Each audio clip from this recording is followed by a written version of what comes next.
जय स्टूडेंट्स, जैसा कि आप सबको पता है हम कर रहे हैं क्लास 12 का अकाउंटेंसी का रिवीजन। उसमें हम पार्टनरशिप फर्म वाले पार्ट को कंप्लीट कर रहे हैं। तो आज उस पार्टनरशिप वाले पोर्शन में हमारा लास्ट चैप्टर जो है डिसोल्यूशन ऑफ पार्टनरशिप फर्म, आज हम उसको कंप्लीट करेंगे। क्या है हमारा आज का topic? Dissolution of partnership firm. Dissolution of partnership firm आज का हमारा टॉपिक रहेगा।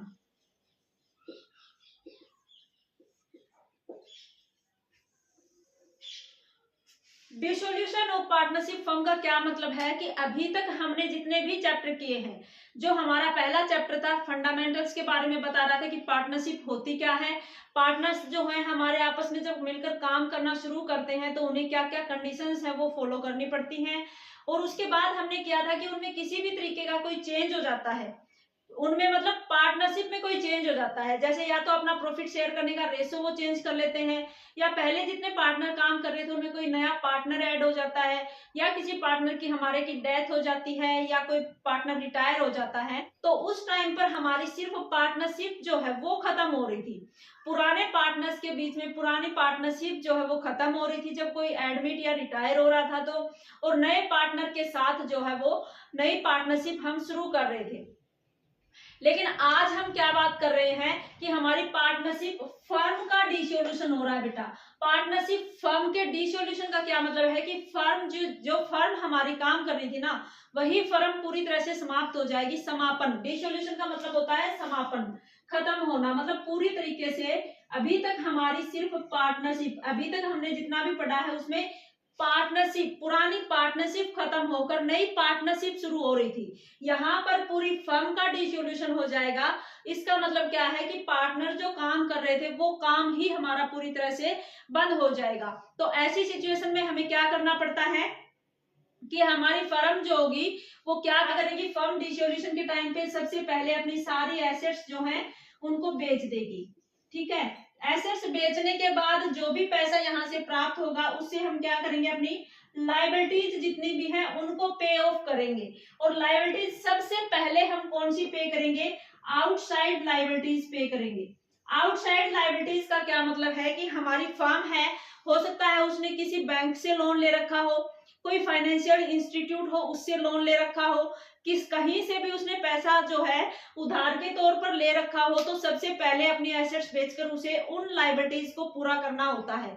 उसके बाद हमारी फर्म क्या करेगी कि हमारे बाई चांस हमारे पार्टनर हैं, 3 हैं, 4 हैं पार्टनर हैं, उनमें से ही किसी एक पार्टनर से अगर लोन ले रखा है तो हम क्या करेंगे कि हमारी फर्म जो एसेट्स बेचेगी उससे सबसे पहले आउटसाइड लायबिलिटीज को पूरा किया जाएगा। उसके बाद किसी पार्टनर से अगर हमने लोन ले रखा है तो उस पार्टनर के लोन की पेमेंट की जाएगी। उसके बाद हम क्या करेंगे, अपने पार्टनर्स के कैपिटल अकाउंट में जितना भी उनका बैलेंस होगा वो पे कर देंगे।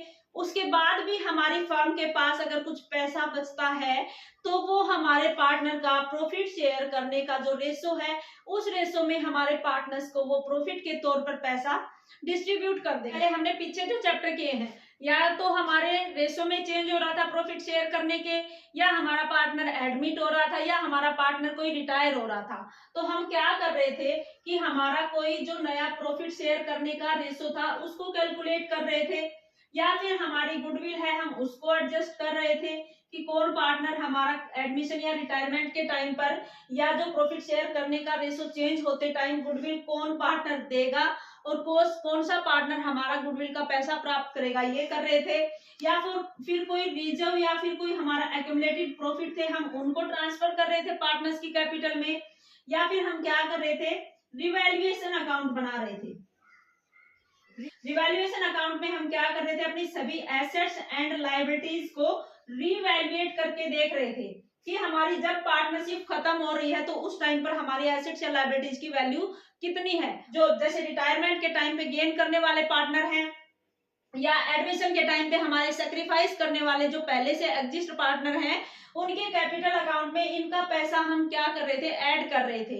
लेकिन अब हम क्या करेंगे, आज के जो चैप्टर में हम क्या करेंगे, हमारी फर्म जो है पूरी तरह से डिसोल्यूशन हो रहा है फर्म का, तो अब हमें क्या करना है, रिवैल्यूएशन नहीं करना है। इनमें से कोई भी काम हमें नहीं करना है इस चैप्टर में। क्या करना है, अब हम जब हमारी फर्म ही पूरी तरह से खत्म हो रही है तो सबसे पहले तो हमें क्या करना पड़ेगा, रियलाइजेशन अकाउंट बनाना पड़ेगा बेटा। रियलाइजेशन का मतलब होता है कि जो हमारी एसेट्स है उनको बेचा जाएगा और उससे हमें लायबिलिटीज को पे किया जाएगा। मतलब पैसा वसूल करोगे तुम एसेट्स बेच के, और उससे हम क्या करेंगे, लायबिलिटीज की पेमेंट करेंगे। वसूली खाता तैयार किया जाता है यहाँ पर, ठीक है। उसके बाद हम ये देखते हैं कि हमने अगर पार्टनर से कोई लोन ले रखा हो तो उसके लिए अकाउंट बनाया जाएगा, या फिर हमारे पार्टनर ने हमारी फर्म की तरफ से कोई लोन ले रखा है तो उसका अकाउंट बनाया जाएगा। दोनों चीजें हो सकती है, या तो हमारे जैसे 3 पार्टनर मिलकर काम कर रहे हैं तो हमारा कोई पार्टनर है वो फर्म से भी लोन ले सकता है, और जो हमारी फर्म है वो पार्टनर से भी लोन ले सकती है। तो दोनों अकाउंट यहाँ तैयार किए जाएंगे। उसके बाद हमारे पार्टनर्स हैं उनका कैपिटल अकाउंट, मतलब ये पैसा जो है एसेट्स बेचने के बाद, लायबिलिटीज पे करने के बाद पार्टनर्स के लोन अकाउंट तैयार किए जाएंगे। लोन अकाउंट तैयार करने के बाद कुछ पैसा बचता है उसको हम अपने पार्टनर्स के कैपिटल में ऐड करेंगे। कुछ इसने अपनी कैपिटल जो है पार्टनर्स ने लगा रखी होगी, और उसके बाद हम क्या तैयार करेंगे, कैश या बैंक अकाउंट तैयार करेंगे फर्म का।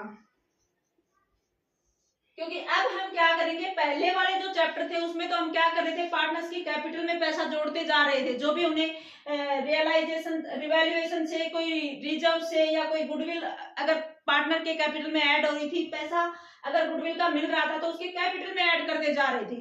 लेकिन अब फर्म हमारी पूरी तरह से बंद हो रही है तो हमारा पार्टनर्स के कैपिटल अकाउंट के बाद एक कैश या बैंक अकाउंट भी तैयार करेंगे, जहां हमें अपने सारे पार्टनर्स को ये पेमेंट भी करनी है। तो डिसोल्यूशन के टाइम पे सबसे पहले हमने क्या बात की कि हम क्या करेंगे, रियलाइजेशन अकाउंट तैयार करेंगे। तो आज एक बार इसका फॉर्मेट देखते हैं कैसे रियलाइजेशन अकाउंट तैयार किया जाएगा। रियलाइजेशन अकाउंट वही हमारा नॉमिनल अकाउंट होता है। ये भी कई बार क्वेश्चन में पूछ लिया जाता है कि कौन सा अकाउंट होता है रियलाइजेशन, नॉमिनल अकाउंट होता है। रियलाइजेशन अकाउंट तैयार करते समय वही हमारी 2 साइड होंगी, एक हमारा डेबिट साइड होगी, एक हमारी क्रेडिट साइड होगी। तो डेबिट साइड में सबसे पहले तो देखो क्वेश्चन में हमें बैलेंस शीट दे रखी होगी, जो भी बैलेंस शीट दे रखी होगी उसमें हमारी लायबिलिटीज इधर मिलेंगी, एसेट्स हमारी इधर मिलेंगी। तो सबसे पहले तो रियलाइजेशन में क्या करना होता है, जो भी हमारी एसेट्स हैं उनको हमें डेबिट साइड में लेकर आना होता है। टू सैंडरी एसेट्स से हमें क्या करना होगा, सभी एसेट्स को एक बार तो हम अपने रियलाइजेशन अकाउंट में एज इट इज अमाउंट में, जो भी बैलेंस शीट में अमाउंट होगी उसी अमाउंट में हमें यहाँ लेकर आना होता है। लेकिन इसमें क्या नहीं लेकर आएंगे हम, एक तो कैश या बैंक बैलेंस है हमारा वो नहीं लेके आएंगे, ठीक है। और अगर कोई फिक्टिटियस एसेट्स हो, कोई भी हमारी फिक्टिटियस एसेट्स हैं उनको भी हम नहीं लेकर आएंगे, क्योंकि हमें यहाँ सिर्फ उन एसेट्स को लेकर आना है बेटा जिनको बेचने से पैसा वसूल कर सकते हैं। वसूली खाता तैयार करने हैं, पैसा जहां से ले सकते हो। कोई P&L का डेबिट बैलेंस है, कोई क्रेडिट बैलेंस है, उसको हम कहीं उसके बदले में कहीं से पैसा नहीं मिल रहा है, कोई हमारा डेफर्ड रेवेन्यू एक्सपेंडिचर है, उससे हम पैसा रिकवर नहीं कर सकते हैं। तो ऐसी एसेट्स को भी हम यहाँ नहीं लिखेंगे। कैश का बैलेंस, बैलेंस शीट में यहाँ सबसे पहले मिलेगा बैंक का बैलेंस या कैश मिलेगा, लेकिन उसको हमें यहाँ नहीं लेकर आना है, ये याद रखना है, ठीक है। कोई भी फिक्टिटियस एसेट्स हो उसको भी हमें यहाँ नहीं लेकर आना है। कोई पार्टनर्स का कैपिटल या करंट अकाउंट का बैलेंस हो हमारा यहाँ, कोई लोन अकाउंट हो पार्टनर्स का, ये सभी चीजें भी हमें यहाँ नहीं लेकर आनी है। कहने का मतलब ये है कि जिन एसेट्स को हम बेचकर पैसा वसूल कर सकते हैं उन्हीं एसेट्स को यहाँ लेकर आना है। बैलेंस शीट में जो अमाउंट होगी एज इट इज अमाउंट में यहाँ उठाकर ले आएंगे हम रियलाइजेशन में। इधर एसेट्स को ले आएंगे और इधर हम क्या ले आएंगे, क्रेडिट साइड में हमारी सारी जो लायबिलिटीज हैं उनको हम यहाँ लिख लेंगे। लायबिलिटीज में भी वही कि पार्टनर्स का कैपिटल अकाउंट हो, करंट अकाउंट हो, लोन अकाउंट हो, इन सभी का अगर क्रेडिट बैलेंस यहाँ दे रखा हो बैलेंस शीट में, वो भी हमें यहाँ नहीं लेकर आना है, ठीक है। सिर्फ जिन लायबिलिटीज को हमें पे करना है आउटसाइडर को, ये हमारे पार्टनर से रिलेटेड है, इनको यहाँ नहीं लिखना है। आउटसाइडर को जो लायबिलिटी पे करनी है वो हम यहाँ लिखेंगे। और एक बात क्या है कि यहाँ जैसे सैंडरी एसेट्स है उनमें जब डेटर्स लिखते हैं ना, हम यहाँ पर डेटर्स को हम लिखेंगे तो डेटर्स का जो ओरिजिनल अमाउंट है जो वही हम एसेट्स में लिखेंगे। जो प्रोविजन तुम घटा के दिखाते हो बैलेंस शीट में, तो यहाँ डेटर्स है उनमें से प्रोविजन घटा हुआ दिखेगा, लेकिन यहाँ प्रोविजन को हम नहीं लिखेंगे, जो डेटर्स के अमाउंट है वही लिखेंगे। प्रोविजन को क्या करेंगे, एक लायबिलिटी की तरह हम यहाँ ले आएंगे। प्रोविजन जो होगा हमारे डाउटफुल डेट्स पर वो हम यहाँ ले आएंगे। ये सारी चीजें अभी तक की सारी एसेट्स सारी लायबिलिटीज जो प्रोविजन होगा वो भी बैलेंस शीट में डेटर्स में से घटा के दिखा रखा होगा। ये एज इट इज अमाउंट में हम अपनी बैलेंस शीट से उठाकर यहाँ लिख लेंगे। जो एसेट्स है उनको हमने बेचा होगा तो उन एसेट्स से जो अमाउंट आया है बाय बैंक या बाय कैश अकाउंट से हम क्या करेंगे, हमारी एसेट से जो भी पैसा आया है वो लिख देंगे हम यहाँ पर। जो एसेट्स जो हमारी यहाँ लिखी है, इन एसेट्स को आपने बेचा होगा, उससे हमारे इस एसेट्स के रियलाइजेशन से जो पैसा आया है वो हम इधर लिख देंगे। इसी तरह जो जो लायबिलिटीज यहाँ लिखी होंगी, जैसे क्रेडिटर लिखा हो, आपने कोई लोन लिखा हो, आउटसाइडर से कोई लोन लिया हो वो लिखा हो, इन लायबिलिटीज को भी आप पे करोगे तो यहाँ क्या लिख दोगे, टू कैश या बैंक अकाउंट से आप इन सभी लायबिलिटीज को पे कर दोगे। ठीक है, जो एक्चुअल में पे करना है उस अमाउंट से यहाँ पे करोगे। फिर बाय बैंक से ही आप क्या करोगे, कोई ऐसी एसेट्स रह गई थी जो यहाँ नहीं लिखी थी, जो बैलेंस शीट में हमारे बैलेंस शीट में अभी तक रिकॉर्ड नहीं थी, लेकिन हमें पता चला कि कोई अनरिकॉर्डेड एसेट्स रहती है तो वो एक तरीके से हमारी फर्म के लिए इनकम हो गई अब इस टाइम पर। तो हमारी बाय बैंक या कैश अकाउंट से ही हम क्या कर देंगे, हमारी जो अनरिकॉर्डेड एसेट्स है उसका भी हमारा यहाँ रिकॉर्ड लिख लेंगे कि हमारी इतनी एसेट्स जो है बैलेंस शीट में नहीं थी लेकिन अब है, तो हमारा रियलाइजेशन नॉमिनल अकाउंट होता है, इसलिए एक तरीके से इनकम हो गई। इसी तरह हमारी कोई ऐसी लायबिलिटीज भी हो सकती है जो अभी तक अनरिकॉर्डेड थी, कैश या बैंक अकाउंट से हमारी अनरिकॉर्डेड जो लायबिलिटीज है, अनरिकॉर्डेड लायबिलिटीज को भी आप यहाँ लिख दोगे। इसके बाद कोई रियलाइजेशन पर हमने खर्चा किया हो तो खर्चा है डेबिट साइड लिखना है हमारा रियलाइजेशन के। तो कोई भी रियलाइजेशन पर, रियलाइजेशन करते टाइम कोई खर्चा होता है, रियलाइजेशन से रिलेटेड कोई एक्सपेंसेस है उसको भी हमें पे करना होगा, उसको भी आप डेबिट कर दोगे। इसके बाद क्या हो सकता है कि हमारी ये जो एसेट्स हमने बेची थी, अगर कैश में बेच दी, जो पैसा आ गया वो तो आपने यहाँ लिख लिया, लेकिन ऐसा भी हो सकता है कि हमारे कोई सिर्फ पार्टनर ने ही वो एसेट्स ले ली हो। हम फर्म बेच रहे हैं, हमारी फर्म का सारा एसेट्स जो है आज हम बेच रहे हैं क्योंकि हम फर्म का डिसोल्यूशन कर रहे हैं, फर्म हमारी पूरी तरीके से बंद कर रहे हैं बेटा। तो इस टाइम पे हमारी जो एसेट्स हैं, जैसे मान लो फर्नीचर है, तो हमारा कोई एक पार्टनर है वो ये कह सकता है कि हमें घर पर इस एसेट्स की, इस फर्नीचर की जरूरत है, तो हम किसी आउटसाइडर को बेचते उसकी बजाय हम हमारे पार्टनर्स को भी वो एसेट्स बेच सकते हैं। तो अब हम यहाँ पर क्या करेंगे, बैंक अकाउंट से नहीं करेंगे बल्कि पार्टनर्स के कैपिटल अकाउंट से वो पैसा लेंगे। तो पार्टनर्स के कैपिटल अकाउंट को क्रेडिट कर देंगे, और किस लिए कर रहे हैं, क्योंकि एसेट्स इसने ले ली है, एसेट्स टेक ओवर की है हमारे पार्टनर ने, तो इसलिए हम पार्टनर्स का कैपिटल अकाउंट इधर क्रेडिट साइड में लिख देंगे। और अगर ऐसे ही कोई लायबिलिटीज है, वो अगर पार्टनर ये कह देता है कि ये लायबिलिटी मैं पे कर दूंगा, तो अगर कोई पार्टनर हमारी लायबिलिटी पे कर रहा है तो इधर हमारे पार्टनर्स के कैपिटल अकाउंट को डेबिट कर दोगे आप। ये सारी एडजस्टमेंट करने के बाद अगर हमारा रियलाइजेशन अकाउंट का डेबिट बैलेंस ज्यादा आ रहा है तो इसका मतलब हमें क्या हो गया, नुकसान हो गया। और ये नुकसान हमारे कौन वहन करेंगे, हमारे जो पार्टनर्स थे, अब फर्म बंद होने के टाइम हमारे पार्टनर्स वहन करेंगे। तो ये भी हम क्या करेंगे, पार्टनर्स के कैपिटल अकाउंट में जो भी इनका प्रॉफिट शेयर करने का रेशो है, उसी रेशो में सभी पार्टनर्स के कैपिटल अकाउंट में रियलाइजेशन का जो नुकसान, रियलाइजेशन के कारण जो नुकसान हुआ हमारा डेबिट साइड ज्यादा होने के कारण, वो सारा हम अपने पार्टनर्स के कैपिटल अकाउंट में ट्रांसफर कर देंगे। क्या ट्रांसफर कर रहे हैं, ये लॉस किस चीज पर है, रियलाइजेशन के टाइम पे हमारा लॉस हुआ है वो हमारे पार्टनर्स के कैपिटल अकाउंट में ट्रांसफर कर देंगे।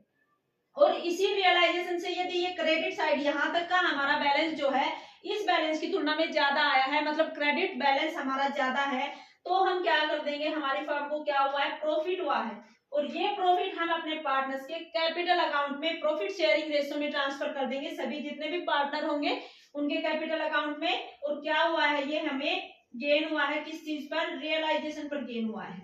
ये हमारा फॉर्मेट है, हमें इस तरीके से रियलाइजेशन अकाउंट तैयार करना है। इसका एक क्वेश्चन और करके देखते हैं जिससे आपको ये जो हमने अभी जो बना के देखा फॉर्मेट वो ज्यादा अच्छे से समझ में आएगा।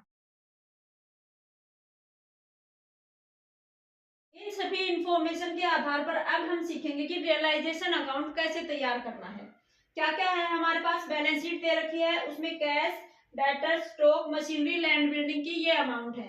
क्रेडिटर्स और पार्टनर्स की कैपिटल हमारा है ये अमाउंट में है। इसके बाद फर्म जो है डिस्ट्रीब्यूशन का डिसीजन लेती है, उस टाइम पे क्या क्या होता है कि हमारे स्टॉक है वो 45,000 रुपए के बिकते हैं। मशीनरी जो है 20% कम से बिक रही थी 32,000 में। डेटर्स हमारे 35,000 पे किए हैं डेटर्स ने। लैंड और बिल्डिंग 30,000 से ज्यादा बताई इसने, मतलब 1.5 लाख में। हमारे क्रेडिटर्स हैं वो 5% कम पे किया हमने उनको, और रियलाइजेशन पर एक्सपेंसेस 1200 रुपए हुए।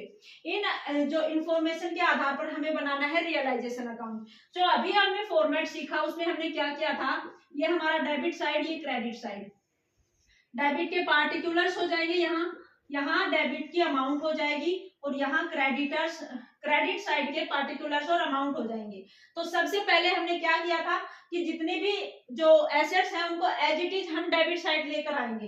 टू सन्ड्री एसेट्स से हम क्या करेंगे, सभी जो एसेट्स हैं इधर लेकर आएंगे, लेकिन किसको छोड़कर, कैश को छोड़कर कहा था हमने अभी फॉर्मेट में। कैश नहीं लेकर आएंगे क्योंकि ये कैश अकाउंट तैयार होगा उसमें लेकर जाएंगे। डेटर्स जो है 40,000 जो पूरी अमाउंट है वो लिखेंगे हम, डेटर्स को घटाकर नहीं लिखेंगे। प्रोविजन जो है उसको घटाकर नहीं लिखेंगे, क्यों, प्रोविजन को हम क्या करेंगे, क्रेडिट साइड ले आएंगे। प्रोविजन जो है डाउटफुल डेब्ट्स का वो हम क्रेडिट साइड में लिखेंगे, जो फॉर्मेट कह रहा था वैसे। इसके बाद स्टॉक है एज इट इज अमाउंट लिखेंगे। पहले तो बैलेंस शीट का 54,800 लिखेंगे। मशीनरी है 40,000 की, एज इट इज लिखोगे एक बार तो। लैंड एंड बिल्डिंग है हमारी 1,20,000 की, ये भी आप एज इट इज इधर लिख दोगे। इसके बाद क्या था, लाइबिलिटी साइड को भी ऐसे ही एज इट इज ले आओ। बाई सैंड्री लाइबिलिटीज से हम बात कर रहे थे, वो क्रेडिटर है उधर, बाई क्रेडिटर को ले आओ आप इधर। अब क्रेडिट साइड में 20,000 से। बैलेंस शीट की कैपिटल जो है कैपिटल अकाउंट में जाएगा, हमने बात की थी। लाइबिलिटीज जो होंगी वो सारी जो हम पे करने वाले हैं आउटसाइडर को, वो कैपिटल का कोई भी बैलेंस हम नहीं लेकर आ रहे थे फॉर्मेट में, कैपिटल छोड़ दोगे। सिर्फ क्रेडिट और लाइबिलिटीज है, ले आए। एक प्रोविजन था वो भी हमने ले लिया डाउटफुल डेट्स का। कैश हमें लेना नहीं होता। डेटर, स्टॉक, मशीनरी और लैंड बिल्डिंग को हमने इधर लिख लिया। इसके बाद क्या किया था हमने, कोई अनरिकॉर्डेड लाइबिलिटीज या एसेट्स हो तो, लेकिन इस क्वेश्चन में हमारे नहीं है वो भी। अब इसके बाद क्या करेंगे, जो हमने रियलाइजेशन किया एक्चुअल में कि हमारे बाई बैंक से जितने जितने रुपए में हमारी एसेट्स बिकी हैं वो लिखेंगे। तो क्या करेंगे, बाई बैंक अकाउंट से हम सारी एसेट्स जितने में हमने बेची हैं, तो रियलाइजेशन कितने में हुआ हमारा, सभी जो एसेट्स हैं उनका। स्टॉक 54,800 की बजाय 45,000। मशीनरी हमारी 32,000 हमने लिख ली कि जो 20% कम से थी। डेटर्स हमारे 35,000 के ही पे किए हैं, डेटर्स ने हमें पैसे। लैंड बिल्डिंग 30,000 से ज्यादा 150। इन सभी का आप टोटल लिख दो यहाँ पर कितना आया है, इन कितने रुपए में हमने इन एसेट्स को बेचा है। 0, 5, 5, 10 तो 12, 4, 5, 3, 8, 9, 10, 11 और 5, 16, 2,62,000 हमारी एसेट्स के रियलाइजेशन पर पैसा मिल रहा है हमें। 2,62,000 रुपए इधर लिख दोगे। अब लाइबिलिटीज कितने में पे की हमने, 5% कम पे किया, उसी पर एग्री हो गए क्रेडिटर्स। मतलब जो हमारे 20,000 थे 5% 1,000 रुपए कम करके दिए हमने। तो किधर लिखेंगे हम, डेबिट साइड होगा, उसमें हम लाइबिलिटीज की पेमेंट करेंगे, वो डेबिट साइड लिखेंगे टू बैंक अकाउंट से। लाइबिलिटीज पे कर रहे हो आप, 19,000 रुपए हो जाएगा ये। इसके बाद हमारे जो रियलाइजेशन के एक्सपेंसेस हैं वो भी हमने किए थे टू बैंक से ही। नरेशन साथ लिखते जाओगे आप। इसके रियलाइजेशन के एक्सपेंसेस से रिलेटेड पैसे हैं ये 1,200 रुपए। सारी इंफॉर्मेशन को हमने यहाँ ले लिया है। देखो सभी एसेट्स एज इट इज उठाकर लाए, लाइबिलिटीज एज इट इज लेकर आए हम। प्रोविजन जो है वो हम डेटर्स में से यहाँ नहीं घटाएंगे, लाइबिलिटीज साइड लिखेंगे, लिख लिया हमने। कैपिटल नहीं लिखेंगे क्योंकि कैपिटल अकाउंट अलग से तैयार करेंगे, कैश अकाउंट भी हम अलग से तैयार करेंगे, वहां लेकर जाएंगे। इसके अलावा ये एसेट जितने जितने रुपए में बेची थी हमने, 2,62,000 हमारा रियलाइजेशन पर पैसा आया हमारे पास, वो लिख लिया हमने। इसके बाद लाइबिलिटी जो पे की आपने वो लिखेंगे यहाँ पर। रियलाइजेशन का एक्सपेंसिस भी हमने लिख लिया। और कोई चीज नहीं बची है हमारे यहाँ पर, कोई भी अमाउंट नहीं बची है, तो हम क्या करेंगे, दोनों साइड का टोटल करके देखते हैं। अगर डेबिट बैलेंस ज्यादा आ रहा है तो मतलब रियलाइजेशन पर हमें नुकसान हुआ है, क्रेडिट ज्यादा आ रहा है तो मतलब रियलाइजेशन पे हमें प्रॉफिट हुआ है। 262, 2,62,000 और 20, 2,82, 2,83,800, 2,83,800 में आप इन सभी टोटल को घटा के देख लेंगे। इन सभी का आप टोटल करोगे तो कितना बनेगा, 8 और 2 10,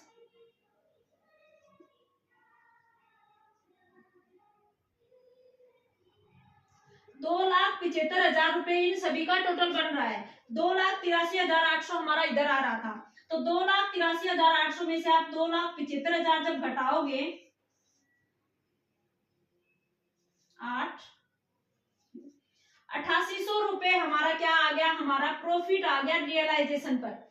रियलाइजेशन पर हमारा 8,8800 रुपए प्रॉफिट आ गया। उसकी क्या बात की थी हमने, ये 8,8800 रुपए हमारे पार्टनर्स के कैपिटल अकाउंट में अब आप ट्रांसफर कर दोगे। सभी हमारे जो पार्टनर्स होंगे उनके कैपिटल अकाउंट में ट्रांसफर करेंगे। ए और बी हमारे पार्टनर थे, ए और बी के पार्टनर्स के कैपिटल अकाउंट में ट्रांसफर करेंगे और किस रेशो में करेंगे, जिस रेशो में ये अपना प्रॉफिट बांटते थे अब तक। तो 8,8800 को 3 रेशो में बांटोगे तो ए का हिस्सा कितना बन जाएगा, 5,280 रुपए तो हमारे ए के कैपिटल में चले जाएंगे, अकाउंट कैपिटल अकाउंट में, और जो बाकी बचेंगे 8,8800 में से 5,280 हमारे ए के और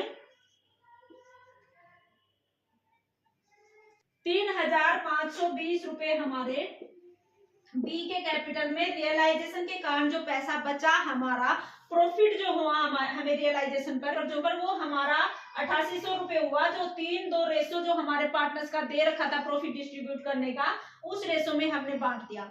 इस तरीके से हमें क्या करना होता है कि रियलाइजेशन अकाउंट तैयार करना होता है जब फर्म का डिसोल्यूशन होता है।